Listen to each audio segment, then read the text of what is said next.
एक कल्प का मतलब समझते हैं? एक कल्प माने अभी जो कल्प चल रहा है उसका नाम है श्वेत वाराह कल्प। पंडित जी जब आपको किसी भी पूजा का संकल्प कराएंगे तो कहेंगे विष्णवे विष्णवे विष्णवे श्री ब्रह्मणुनि द्वितीय परार्धे श्वेत वाराह कल्पे वैवस्वत मनमंतरे अष्टाम्बिशम कलयुगे। इट मीन्स ब्रह्मा जी के श्वेत वाराह कल्प नाम का दिन चल रहा है। उनका सप्तम मनवंतर जिसको वैवस्वत मनवंतर बोलते हैं, उस वैवस्वत मनवंतर में भी 28वां कलयुग चल रहा है। अब तो मोबाइल में आप जोड़ सकते हैं कितना समय ब्रह्मा जी के उसका होता है।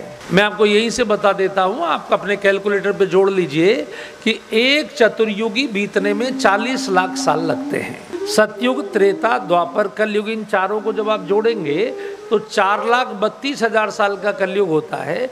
इसका दूना द्वापर, इसका 3 गुना त्रेता, इसका 4 गुना सतयुग, चारों को जोड़ेंगे तो लगभग 40 लाख वर्ष की चतुर्युगी होती है।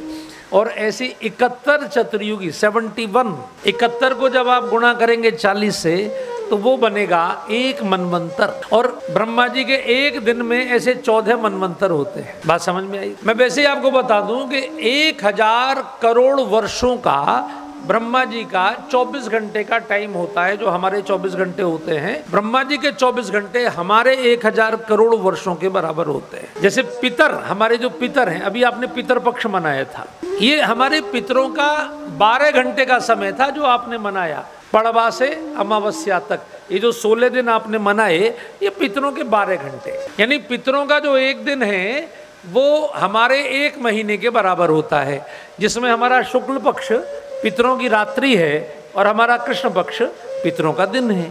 इसलिए आप कोई भी कर पाएं या ना कर पाएं, मान लीजिए किसी को तिथि याद ना हो, अगर मावस के दिन भी आप ब्राह्मण भोजन करा देते हैं या तर्पण कर देते हैं या कुछ निकाल देते हैं पितरों के लिए, तो वो पूरा माना जाता है। तो ऐसे अलग अलग लोकों की अलग अलग दूरियां हैं भगवान सूर्य से, उनके हिसाब से उनका समय है। जैसे देवताओं का एक दिन हमारे 1 साल के बराबर होता है, तो 6 महीने का जो दक्षिणायन है वो देवताओं की रात्रि है और 6 महीने का जो उत्तरायण है वो देवताओं का दिन है।